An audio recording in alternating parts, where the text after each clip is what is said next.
Assalamualaikum Ustadz. Waalaikumsalam warahmatullahi wabarakatuh. Mengapa Allah tidak atau belum memberikan pertolongan kepada saudara-saudara kita yang ada di Palestina dan memenangkan mereka? Banyak korban berjatuhan, anak-anak, wanita, orang tua.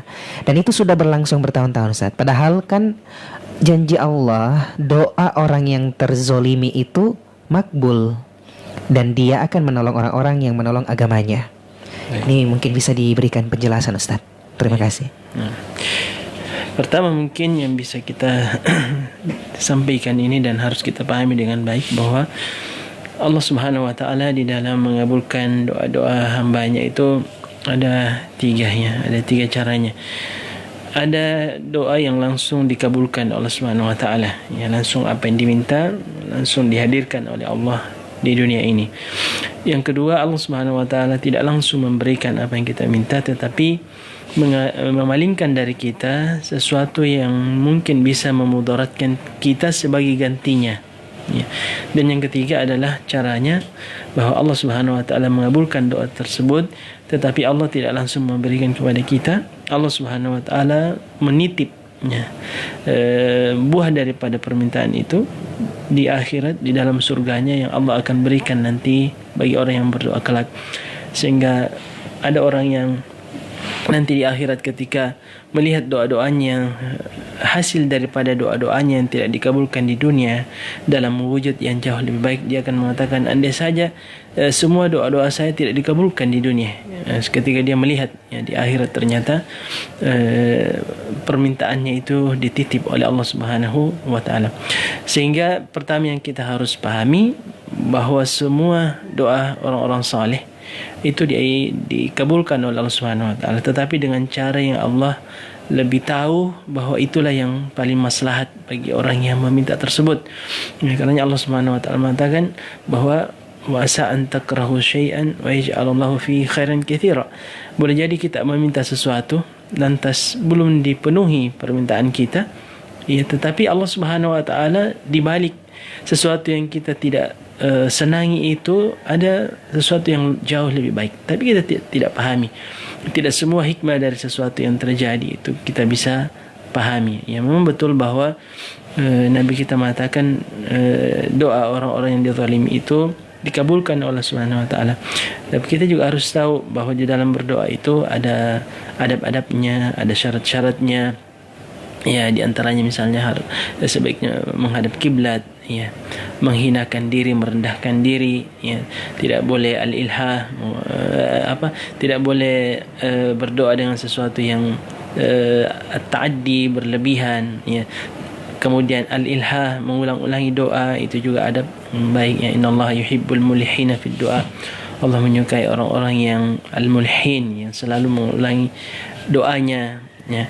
Kemudian yang paling penting adalah tidak boleh mengkonsumsi sesuatu yang haram, karena itu penghalang daripada doa kita untuk diterima.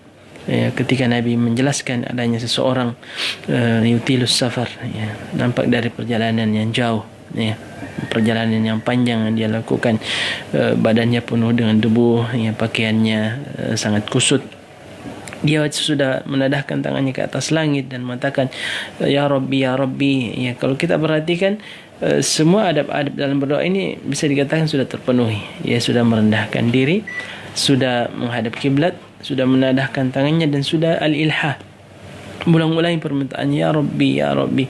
Tapi Nabi mengatakan pakaian yang digunakan adalah sesuatu yang berasal dari yang haram, makanan yang masuk perutnya yang haram, yang dia minum juga dari sesuatu yang haram. Fa anna yustajabu lidzalik. Bagaimana bisa diterima doanya jika seperti itu? Jadi boleh saja ada orang yang dizalimi, tapi tetap saja mungkin tidak diterima doanya karena ada syarat-syarat diterimanya doa ini yang tidak terpenuhi.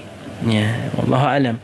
Ya, sekalipun ya itu sifatnya umum, ya, bahwa orang yang dizalimi itu doanya bisa dikabulkan, tapi ya, kita juga bisa mengatakan bahwa Allah menerima, ya, doa itu, yang mengabulkan doa itu, tetapi dengan cara yang Allah lebih tahu bahwa inilah yang maslahat bagi dia. Kita tahu bahwa orang yang berjihad itu, orang yang mati syahid, itu satu kemuliaan. Boleh jadi misalnya orang itu meminta agar diselesaikan persoalannya pada Palestina, kemenangan segera datang. Tetapi Allah lebih tahu bahawa syahadah, ya, mati syahid di jalan Allah itu satu manzilah yang luar biasa, ya. Kita tahu keutamaannya, bagaimana orang yang mati syahid, yang betul-betul syahid di jalan Allah dalam memperjuangkan agamanya itu cukup yang menjadi bukti kelebihannya dibandingkan kematian-kematian yang lain, bahawa dia ketika mati syahid tidak perlu dimandikan jenazahnya, ya, tidak perlu dikafani, ya, bahkan nanti suatu saat ketika dia dibangkitkan di akhirat, tubuhnya yang utuh itu, darah yang mengeluar dari tubuhnya itu masih segar dengan bau harum yang luar biasa, ya, dan diberikan hadiah, ya, 70 bidadari, ya, ketika yang lain diberikan, ya, sekitar 2 atau lebih, ya, dikhususkan baginya 70 orang bidadari, sehingga semua para sahabat itu merindukan, ya, untuk bisa mati syahid, ya. Kita tahu, ya, bagaimana Khalid bin Walid, ya, radhiyallahu taala anhu merindukan untuk bisa mati syahid, tetapi beliau wafat di atas tempat tidurnya, sehingga ada sebuah riwayat, Allah a'lam, mungkin bisa diteliti riwayat itu, ketika anak beliau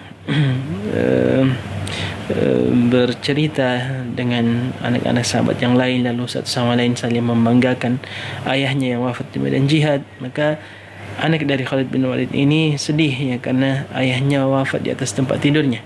Ya, ini membuktikan bahawa mereka semua bangga dengan asyhadah fi sabilillah ketika mereka wafat di jalan Allah, ya, ayah-ayah mereka meninggal di jalan Allah Subhanahu wa taala.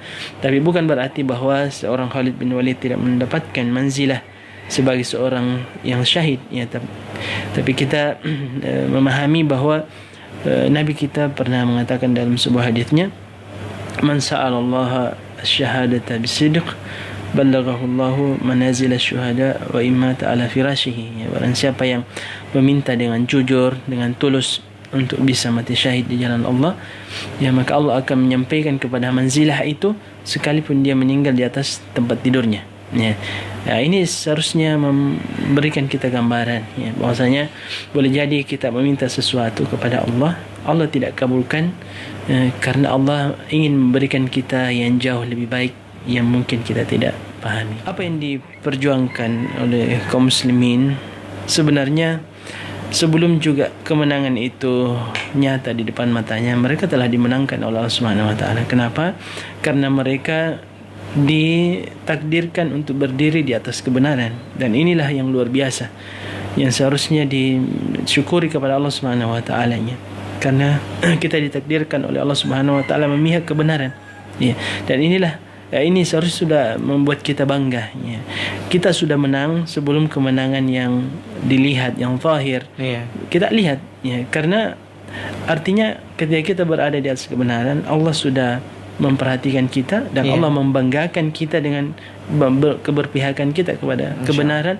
Allah Subhanahu wa taala membanggakan kita dengan pengorbanan kita, perjuangan kita, sehingga pada hakikatnya kalau tidak syahid di jalan Allah, ya, dan itu kemenangan yang inti, ya, maka kita bisa meraih kemenangan itu dengan kembali, dengan membawa kemenangan yang nyata di dunia sebelum kemenangan di akhirat, dengan ghanimah, ya, dengan kebahagiaan.